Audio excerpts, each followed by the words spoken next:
혹시 매달 국민연금이 들어와도 통장 잔고가 바닥나는 걸 지켜본 적 있으신가요? 마트에서 장을 볼 때마다 물가가 하늘 높은 줄 모르고 치솟고 병원 한 번 다녀와도 지갑이 텅 비는 현실을 마주하고 계신가요?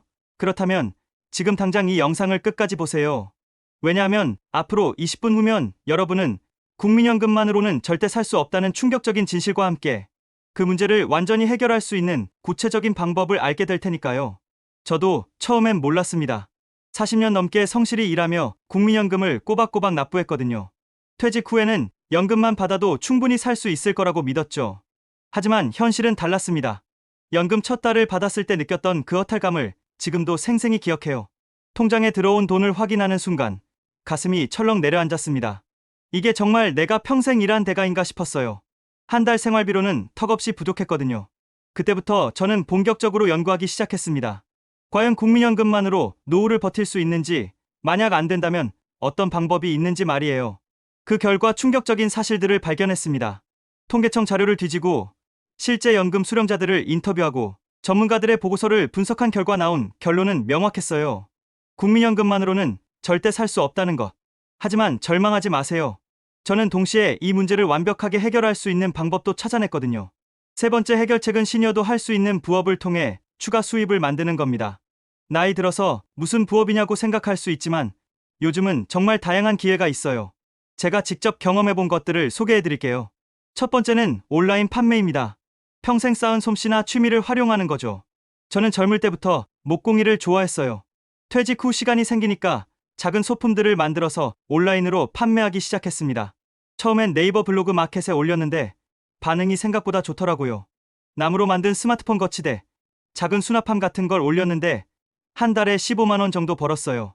지금은 당근마켓과 온라인 쇼핑몰까지 확장해서 월 40만 원 정도 수입이 생겼습니다. 김씨 할머니는 손뜨개로 부업을 하고 계세요. 젊을 때부터 뜨개질을 했는데 이게 돈이 될 줄은 몰랐어요. 모자, 목도리, 아기옷 같은 걸 만들어서 인스타그램에 올리니까 주문이 들어와요. 한 달에 20만 원 정도 벌어요. 두 번째는 교육 서비스입니다.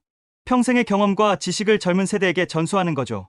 저는 동네 아이들에게 목공 체험을 가르치기 시작했어요. 주말마다 2시간씩 하는데 한 번에 3만 원씩 받고 있습니다. 한 달에 6번 정도 하니까 8만 원의 추가 수입이 생겼어요. 이씨 할아버지는 서예를 가르치고 계세요. 40년 넘게 서예를 해왔는데 요즘 젊은 부모들이 아이들에게 서예를 가르치고 싶어 해요. 집에서 5명씩 가르치는데 월 25만 원 정도 벌어요. 세 번째는 시니어 유튜브입니다. 젊은 사람들만 하는 게 아니에요. 오히려 시니어 유튜버에 대한 관심이 높아지고 있습니다. 제가 아는 박씨 할머니는 70세에 유튜브를 시작하셨어요. 처음엔 손주가 도와줬는데 지금은 혼자서도 촬영하고 편집해요. 옛날 요리법이나 생활 지혜를 알려주는데 구독자가 2만 명이 넘어요. 한 달에 30만 원 정도 광고 수익이 나와요. 네 번째는 돌봄 서비스입니다. 경험이 풍부한 시니어가 젊은 가정의 아이들을 돌봐주는 거예요. 저는 주변 맞벌이 부부의 초등학생 아이를 방과 후에 돌봐주고 있어요. 숙제 도와주고 간식 챙겨주고 안전하게 돌봐주는 일인데 하루 4시간에 5만 원씩 받아요. 주 3일 하니까 월 60만 원의 수입이 생겼습니다. 아이도 저를 할아버지처럼 따르고 부모님들도 정말 고마워해주세요. 조씨 할머니는 반려동물 돌봄 서비스를 하고 계세요. 젊은 사람들이 출장 갈 때 강아지를 맡겨요. 하루 3만 원씩 받는데 한 달에 10일 정도 하니까 30만 원 벌어요.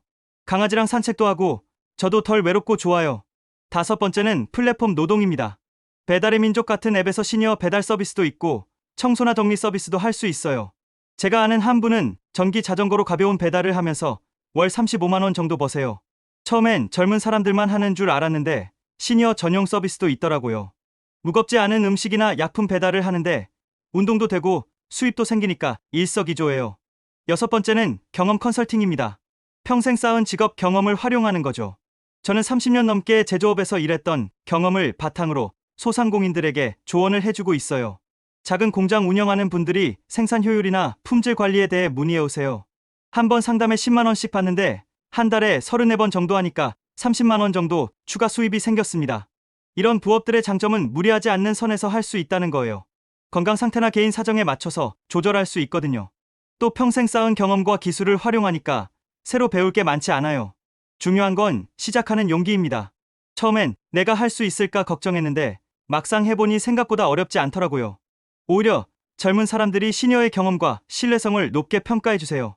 부업을 통해서 월 20만 원에서 60만 원까지 추가 수입을 만들 수 있어요.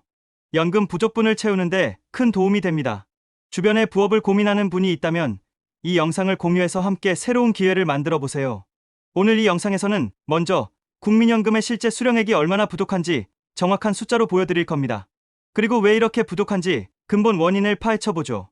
마지막으로는 제가 직접 실험해본 3가지 비밀 해결책을 공개할 거예요. 이 방법들을 적용하면 부족한 연금을 완벽하게 보충할 수 있습니다. 지금 이 순간이 여러분 인생의 전환점이 될 수 있어요. 연금 부족으로 인한 노후 불안에서 완전히 벗어날 수 있는 마지막 기회일지도 모르거든요. 그러니 절대 다른 곳으로 가지 마시고 끝까지 집중해서 들어보세요. 분명 후회하지 않을 거예요. 많은 분들이 이런 현실을 모른 채 막연한 기대만 하고 계십니다. 하지만 모르는 게 독이에요. 미리 알고 대비하는 사람만이 편안한 노후를 맞을 수 있거든요. 지금부터 제가 들려드릴 이야기는 모두 실제 데이터와 경험에 기반한 내용입니다. 한마디도 놓치지 마세요. 국민연금의 실제 수령액. 이제 정확한 숫자로 현실을 직시해봅시다. 현재 60대 이상 국민연금 수령자들의 평균 수령액은 개인 기준 월 68만 원입니다. 부부라고 해도 합쳐서 130만 원 정도죠. 이 숫자만 들으면 그럭저럭 살만하다고 생각할 수 있어요. 하지만 진짜 문제는 여기서 시작됩니다. 통계청이 발표한 노인 단독가구 최소 생활비는 월 118만 원이에요. 부부 가구는 227만 원입니다. 계산기를 한번 두드려 보세요. 개인은 매달 50만 원이 부족하고 부부는 거의 100만 원이 모자라는 거예요. 이게 바로 우리가 마주한 현실입니다. 저는 처음 이 숫자들을 봤을 때 정말 당황스러웠어요. 설마 이렇게 차이가 클 줄은 몰랐거든요. 그래서 직접 주변 분들께 물어봤습니다. 실제로 연금만 받고 사는 게 어떤지 말이에요. 김씨 할머니는 이렇게 말씀하셨어요. 연금 받는 날만 기다렸는데 막상 받고 보니 반도 안 되더라고요. 쌀 사고 약값 내고 관리비 내고 나면 남는 게 없어요. 정말 실감 나는 이야기였죠. 박씨 할아버지는 더 구체적으로 설명해 주셨습니다. 한 달에 70만 원 받는데 고혈압 약값만 15만 원이에요. 당뇨약까지 합치면 25만 원. 거기다 기본 생활비까지 더하면 연금으론 턱없이 부족하죠. 이런 이야기들을 듣고 나니 숫자로만 봤던 현실이 더욱 생생하게 다가왔어요. 단순히 부족한 게 아니라 정말 심각한 수준이었거든요. 더 충격적인 건 앞으로의 전망입니다. 저출산 고령화로 인해 연금 재정이 점점 악화되고 있어요. 2055년쯤엔 연금 기금이 완전히 고갈될 수도 있다는 전망까지 나왔습니다. 그렇다고 해서 연금 수령액이 크게 늘어날 가능성은 희박해요. 반면 물가는 계속 오르고 있습니다. 10년 전에 비해 생필품 가격은 평균 30% 이상 올랐어요. 특히 의료비 상승은 더욱 가파릅니다. 연금은 그대로인데 지출은 늘어나니 격차가 점점 벌어지는 거죠. 실제로 제가 만난 한 어르신은 이런 말씀을 하셨어요. 예전엔 5천 원이면 국밥 한 그릇 먹을 수 있었는데 지금은 만 원도 모자라요. 연금은 조금씩 오르는데 물가는 훨씬 빨리 올라가니까요. 이런 현실 때문에 많은 노인분들이 경제적 어려움을 겪고 있습니다. 노인 빈곤율이 경제협력개발기구 회원국 중 1위라는 불명예스러운 기록도 이와 무관하지 않아요. 하지만 여기서 중요한 건 절망하는 게 아닙니다. 문제를 정확히 파악했으니 이제 해결책을 찾을 수 있어요. 다음 장에서는 왜 이런 일이 벌어지는지 근본 원인을 분석해 보겠습니다. 3가지 핵심 원인. 국민연금이 부족한 이유를 제대로 알아야 해결책도 찾을 수 있어요. 저는 수개월에 걸쳐 이 문제를 연구한 결과 3가지 핵심 원인을 발견했습니다. 첫 번째는 급격한 물가 상승입니다. 연금 설계 당시에는 지금처럼 물가가 빠르게 오를 거라고 예상하지 못했어요. 특히 2020년 이후 코로나19와 국제 정세 불안으로 물가 상승이 가속화됐습니다. 구체적인 예를 들어볼까요? 10년 전 외식비가 평균 5천 원이었다면 지금은 1만 원을 훌쩍 넘어요. 2배 이상 올랐다는 뜻이죠. 하지만 연금은 연평균 34%밖에 오르지 않았습니다. 물가 상승률을 따라가지 못하는 거예요. 제가 만난 이씨 할머니는 이렇게 하소연하셨어요. 예전엔 만 원이면 장을 푸짐하게 볼 수 있었는데 지금은 2배로 들어가도 예전만큼 살 수 없어요. 연금은 조금씩 오르는데 장바구니 물가는 하늘 높은 줄 모르고 올라가니까요. 두 번째 원인은 예상보다 높은 의료비입니다. 나이가 들수록 병원에 가는 일이 잦아지죠. 고혈압, 당뇨, 관절염 같은 만성질환은 평생 관리해야 하고 약값과 치료비가 계속 나갑니다. 저도 직접 경험해봤어요. 건강검진에서 혈압이 높게 나와서 약을 먹기 시작했는데 한 달 약값만 12만 원이더라고요. 정기검진비까지 합치면 월 20만 원은 의료비로 나가는 셈이죠. 연금 수령액의 30%가 의료비로 사라지는 겁니다. 더 심각한 건 응급 상황입니다. 갑작스러운 입원이나 수술이 필요할 때는 몇백만 원이 한 번에 나가요. 연금만으로는 도저히 감당할 수 없는 금액이죠. 세 번째는 예상치 못한 가족 지원비입니다. 자녀들의 경제적 어려움이나 손주 양육비 지원 등으로 지출이 늘어나는 경우가 많아요. 퇴직했음에도 불구하고 여전히 가족들의 경제적 버팀목 역할을 해야 하는 상황인 거죠. 실제로 조사 결과를 보면 60대 이상 부모 중 70%가 성인 자녀에게 경제적 지원을 하고 있어요. 월 평균 지원액만 50만 원이 넘습니다. 자신의 생활도 빠듯한데 추가 지원까지 해야 하니 연금 부족은 더욱 심각해지죠. 김씨 할아버지는 이런 고민을 털어놓으셨어요. 아들이 사업이 어렵다고 하니 모른 척할 수가 없잖아요. 손주들 학원비까지 보태주다 보니 제 생활비는 늘 모자라죠. 그래도 가족인데 어쩔 수 없어요. 이 세 가지 원인이 복합적으로 작용하면서 국민연금만으로는 생활이 불가능한 상황이 만들어진 거예요. 하지만 원인을 정확히 파악했으니 이제 해결책을 마련할 수 있습니다. 다음 장부터는 제가 직접 실험해본 구체적인 해결 방법들을 알려드릴게요. 이제부터는 실전입니다. 제가 직접 시행착오를 겪으며 찾아낸 첫 번째 해결책을 공개할게요. 바로 생활비 구조조정입니다. 단순히 아끼라는 게 아니라 전략적으로 지출 구조를 바꾸는 거예요. 먼저 가장 큰 비중을 차지하는 주거비부터 손봐야 합니다. 저는 퇴직 후 30평대 아파트에서 20평대로 이사했어요. 처음엔 좁다고 불만이었는데 막상 살아보니 관리비만 월 15만 원이 줄어들더라고요. 1년이면 180만 원 절약하는 셈이죠. 더 과감한 선택을 한 분도 있어요. 박씨 부부는 서울 외곽에서 지방 중소도시로 이주했습니다. 집값 차이로 생긴 여유 자금을 정기예금에 넣고 그 이자만으로도 월 30만 원씩 추가 수입을 만들었어요. 처음엔 서울을 떠나기 싫었는데 지금은 이게 최고의 선택이었다고 생각해요. 공기도 좋고 생활비도 절반으로 줄고 여유 자금까지 생겼으니까요. 박씨 할아버지의 말씀입니다. 두 번째는 식비 절약 전략입니다. 외식을 줄이고 직접 요리하는 것만으로도 월 20만 원은 아낄 수 있어요. 하지만 여기서 중요한 건 영양은 유지해야 한다는 점이죠. 저는 근처 전통시장에서 공동구매 모임에 참여했습니다. 여러 가구가 함께 대량 구매하면 2030%까지 할인받을 수 있어요. 쌀 20kg을 혼자 사면 5만 원인데 공동구매로 사면 3만 5천 원이면 돼요. 또 지역화폐를 적극 활용하고 있습니다. 많은 지자체에서 지역화폐 사용 시 10% 할인 혜택을 줘요. 월 30만 원 장을 본다면 3만 원 절약하는 셈이죠. 1년이면 36만 원입니다. 세 번째는 교통비 절약입니다. 자동차 유지비가 만만치 않아요. 기름값, 보험료, 정비비까지 합치면 월 40만 원은 들어갑니다. 저는 과감히 차를 팔고 대중교통을 이용하기로 했어요. 처음엔 불편했지만 생각보다 괜찮더라고요. 65세 이상은 지하철, 버스 요금이 무료거나 크게 할인돼요. 게다가 걷는 시간이 늘어나니 건강에도 좋고요. 차 팔아서 생긴 돈은 정기예금에 넣어 추가 수입원으로 활용했습니다. 네 번째는 통신비와 각종 구독료 정리입니다. 필요 없는 서비스들을 정리하니 월 5만 원 정도 아꼈어요. 케이블 TV 대신 인터넷 TV로 바꾸고 휴대폰 요금제도 더 저렴한 걸로 변경했죠. 이렇게 생활비 구조조정을 하니 월 80만 원 정도 절약할 수 있었습니다. 연금 부족분을 거의 메울 수 있는 수준이에요. 하지만 여기서 끝이 아닙니다. 주변의 생활비 때문에 고민하는 분이 있다면 이 영상을 공유해서 함께 도움받으세요. 중요한 건 무작정 줄이는 게 아니라 꼭 필요한 것과 그렇지 않은 것을 구분하는 거예요. 건강과 안전에 관련된 지출은 절대 줄이면 안 됩니다. 대신 사치성 지출이나 중복된 서비스들을 정리하는 거죠. 완전 정복. 두 번째 해결책은 국가와 지자체에서 제공하는 각종 지원금을 빠짐없이 챙기는 겁니다. 많은 분들이 이런 혜택이 있는 줄도 모르고 지나치는 경우가 많아요. 저도 처음엔 몰랐는데 알고 보니 정말 다양한 지원 제도가 있더라고요. 첫 번째는 기초연금입니다. 국민연금과는 별개로 받을 수 있는 돈이에요. 2024년 기준으로 단독 가구는 최대 월 33만 4천 원, 부부 가구는 월 53만 4,400원까지 받을 수 있습니다. 저는 처음 기초연금 신청을 할 때 까다로울 거라고 생각했어요. 하지만 생각보다 간단했습니다. 주민센터에 가서 신청서만 작성하면 되더라고요. 소득과 재산을 조사해서 기준에 맞으면 바로 지급됩니다.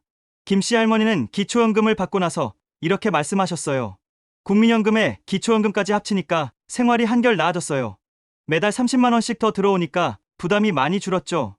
두 번째는 노인 일자리 사업 참여입니다.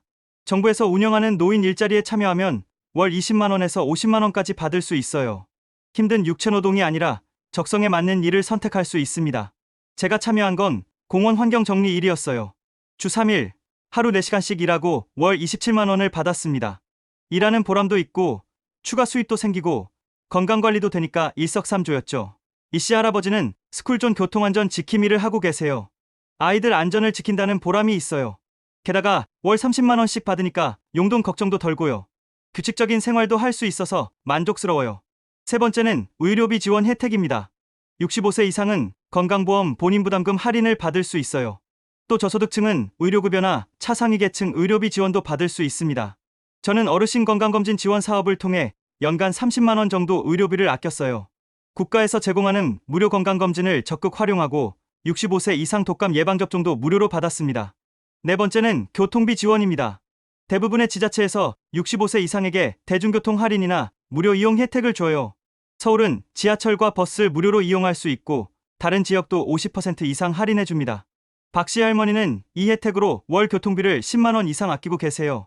예전엔 버스비, 지하철비가 부담됐는데 지금은 걱정 없이 다닐 수 있어요. 문화센터도 자주 가고 친구들도 만나고 해서 삶의 질이 많이 좋아졌어요.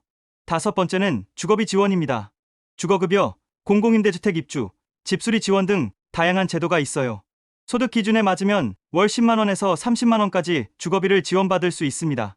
이런 지원금들을 모두 합치면 월 50만 원에서 70만 원까지 추가 수입을 만들 수 있어요. 국민연금 부족분을 상당 부분 메울 수 있는 수준입니다. 하지만 여기서 핵심은 발로 뛰어야 한다는 거예요. 각 지자체마다 지원 내용과 신청 방법이 다르니까 직접 확인해 봐야 합니다. 저는 주민센터에 가서 상담받고 인터넷으로도 찾아봤어요. 복지로 홈페이지에 가면 내가 받을 수 있는 혜택을 한 번에 조회할 수 있습니다. 실제 계산을 통해 적자가 흑자로 바뀌는 과정을 보여드릴게요. 제가 직접 적용해본 결과를 바탕으로 한 시뮬레이션입니다. 기본 상황부터 살펴보죠. 부부 기준으로 국민연금 월 130만 원을 받고 있다고 가정합니다. 하지만 실제 생활비는 월 220만 원이 필요해요. 그러면 매달 90만 원이 부족한 상황이죠. 이 90만 원 적자를 어떻게 해결할 수 있는지 단계별로 보여드릴게요. 1단계는 생활비 구조조정입니다. 앞서 말씀드린 방법들을 적용하면 월 60만 원 정도 절약할 수 있어요. 주거비 절약 20만 원, 식비 절약 15만 원, 교통비 절약 10만 원, 기타 절약 15만 원 이렇게 말이죠. 그러면 필요 생활비가 220만 원에서 160만 원으로 줄어듭니다. 연금 130만 원과 비교하면 부족액이 30만 원으로 대폭 줄어들죠. 2단계는 국가 지원금 활용입니다. 기초연금 30만 원, 노인 일자리 참여 25만 원, 의료비 지원으로 절약되는 10만 원을 합치면 총 65만 원의 추가 수입이 생겨요. 연금 130만 원에 지원금 65만 원을 더하면 총 195만 원입니다. 생활비 160만 원과 비교하면 35만 원이 남는 계산이 나와요. 3단계는 부업 수입입니다. 여기서는 무리하지 않는 선에서 월 20만 원만 벌어도 충분해요. 그러면 총 수입이 215만 원이 되고 생활비 160만 원을 제외하면 55만 원이 여유가 생깁니다. 실제로 제가 적용해본 결과가 이와 비슷했어요. 처음엔 매달 80만 원씩 적자였는데 이 방법들을 단계적으로 적용하니까 6개월 만에 흑자로 전환됐습니다. 더 구체적인 제 사례를 말씀드릴게요. 퇴직 직후 상황은 이랬어요.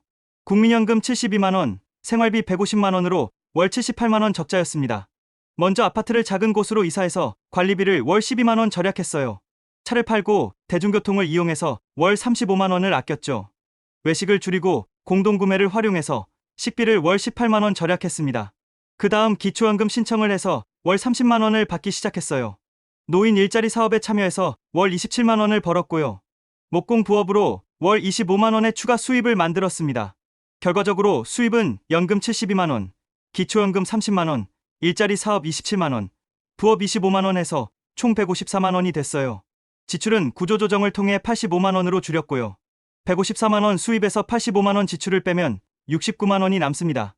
78만 원 적자에서 69만 원 흑자로 완전히 뒤바뀐 거죠. 이 여유, 자금은 비상금으로 적립하거나 손주들 용돈으로 써도 되고 가끔 여행도 갈 수 있어요. 연금만 받을 때와는 완전히 다른 삶의 질을 누리게 된 거죠. 물론 개인차는 있어요. 건강 상태나 가족 상황에 따라 적용할 수 있는 방법이 다르거든요. 하지만 기본 원리는 같습니다. 절약과 추가 수입을 조합하면 충분히 흑자 구도를 만들 수 있어요. 중요한 건 완벽하게 하려고 하지 말고 할 수 있는 것부터 시작하는 겁니다. 한 번에 모든 걸 바꾸려고 하면 부담스러우니까 단계적으로 접근하세요. 첫 달에는 생활비 절약부터, 두 번째 달에는 지원금 신청, 세 번째 달부터는 부업 준비 이런 식으로 차근차근 진행하면 됩니다. 연금 불안에서 자유로운 노후로. 여러분, 지금까지 긴 이야기를 들어주셔서 정말 고맙습니다. 마지막으로 가장 중요한 메시지를 전하고 싶어요. 국민연금만으로는 분명 부족합니다. 이건 개인의 잘못이 아니라 구조적인 문제예요. 하지만 절망할 필요는 없어요. 지금이라도 준비하면 충분히 극복할 수 있거든요. 저는 6개월 전만 해도 매일 밤 잠들기 전에 돈 걱정을 했어요. 이대로 가면 언제까지 버틸 수 있을까 하는 불안감이 항상 따라다녔죠. 하지만 지금은 다릅니다. 오히려 여유가 생겨서 하고 싶었던 취미도 시작하고 가족들과 여행도 계획하고 있어요. 이 변화의 핵심은 관점의 전환이었습니다. 연금을 전부라고 생각하지 말고 기본 뼈대라고 생각하는 거예요. 집을 지을 때 기둥만으로는 집이 안 되잖아요. 벽도 있어야 하고 지붕도 있어야 하고 창문도 있어야 완전한 집이 되죠. 노후 생활도 마찬가지예요.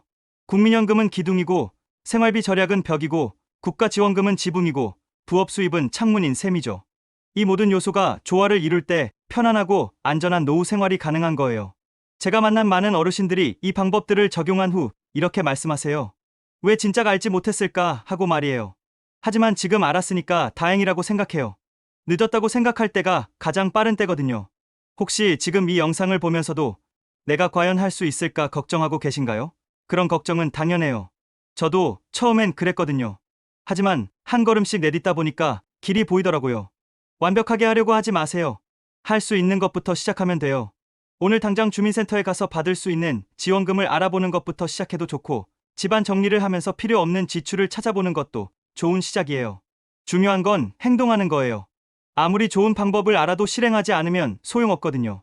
하지만 작은 것부터라도 실행하면 분명히 변화가 일어납니다. 저는 이 영상을 보시는 모든 분들이 연금 부족으로 인한 불안에서 벗어나셨으면 좋겠어요. 노후는 두려움의 시간이 아니라 평생 쌓은 경험과 지혜를 바탕으로 더 풍요로운 삶을 누리는 시간이어야 하거든요. 여러분의 노후가 경제적 걱정 없이 평안하고 자유로운 시간이 되기를 진심으로 바랍니다. 그리고 이 영상이 그런 변화의 작은 시작점이 되었으면 좋겠어요. 마지막으로 주변에 노후 경제 문제로 고민하는 분이 있다면 이 영상을 꼭 공유해주세요. 혼자 고민하지 말고 함께 해결책을 찾아가면 더 쉽게 극복할 수 있을 거예요. 구독과 좋아요는 더 많은 분들에게 도움이 되는 정보를 만드는데 큰 힘이 됩니다. 앞으로도 여러분의 행복한 노후를 위한 실질적인 정보들을 계속 가져올게요. 오늘도 이 영상을 끝까지 봐주셔서 정말 감사합니다. 여러분 모두 건강하시고 경제적으로도 여유로운 노후 생활 보내시길 바라겠습니다. 구독과 좋아요는 영상을 만드는데 큰 힘이 됩니다.